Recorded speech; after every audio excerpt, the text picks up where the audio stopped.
Hi everybody, great to be with you again today. As you can see, I'm doing it slightly different because I'm going to turn the camera in a moment, so you got me mirrored.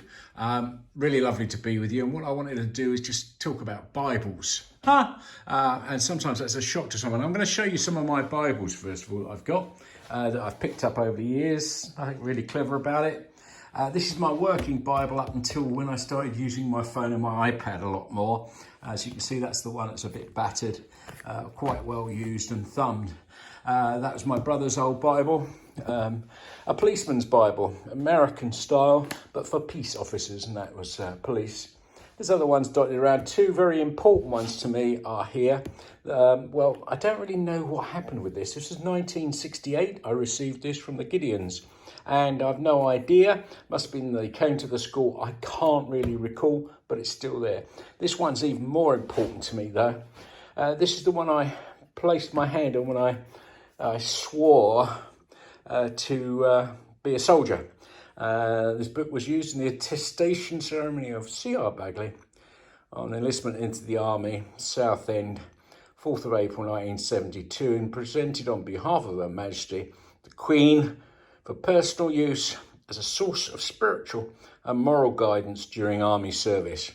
And actually this one's come into play a little bit recently. I won't go into it now because it might be another update sometime soon, but it might be coming back into a greater use. And then you've got, of course, these big massive ones.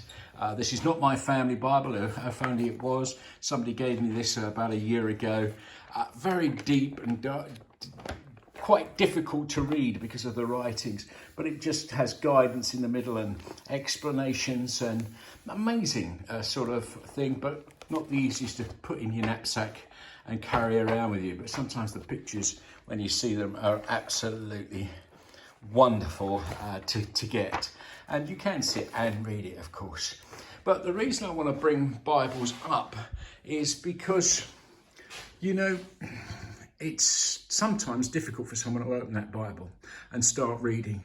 And I just want to give you a few tips, a few things that I've learned. Now, 3 years ago, Basil, one of our apostolic leads, for those that know, was doing a teaching with us on dreams and vision interpretation. And in fact, the art of hearing God was the part where this came up. And he encouraged me to read the Bible for 15 minutes every day. And it was quite difficult to do. This was in about the November, it's coming up to Christmas, so I lost it a little bit. But over time, the following year, I read the whole Bible, and it was amazing. But I didn't really read it. I read it.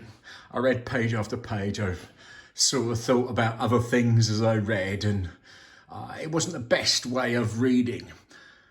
So when I took it back up again the following year, I looked at it differently. I said, I've got to learn more. So I started using a Bible study in a year app, YouVersion. I'm happy to talk about that further if people want to know about it. And this was better. And I could listen to it audio instead of reading. But still, sometimes I would find myself drifting off for thoughts elsewhere because of other concerns. So I learned, first of all, to pray beforehand, to ask God in and help me. But I wasn't even good at doing that. I'd fail. I just want to get my daily reading first thing in the morning done. But it was set. I was doing it. And it was when I was learning some other stuff, because of the walks I've been in, when I learnt two things. The first one I learned a few months back was to try and put yourself in that picture. So pretend to be Jesus for a minute. You know, when he got woken up in a boat because of the storm, he was pretty peeved with the guys. And I can line up with that when I was in the army, or here if the lodgers woke me, I'm having the afternoon siesta. I don't have it every day, but if I did, for a moment, I'm a bit disgruntled. Can't you sort it out? Do you really need me? Yeah, because Jesus loved these guys, and I wouldn't say he had the same mindset as me, but I could link with why he'd be a bit miffed being woken up from sleep. But you can do it all over the place. You can put yourself as the woman who's going to be stoned. Can you imagine that? Can you put yourself as the guys who are going to throw it? Can you put yourself in the heat of the day when Abram suddenly meets three guys who then shelter under his tree and he's given them a drink and something to eat? Can you imagine Joseph the first time the Lord came down and spoke to him in a dream, or the shepherds saw an angel? What was it like out on those hills? What was the weather like? Try and learn a little bit more than just the facts. Think about the guys helping to lower the guy down into the house for Jesus to heal. The guy who gets healed, the one that was blind and now could see. Put yourself as the nasty peoples. Put yourself as Judas. Put yourself in those different roles of the Pharisees, of why, how, what their fear of Jesus was. And suddenly you're learning more than just what the book states in pen and paper, but you're getting a feeling behind it.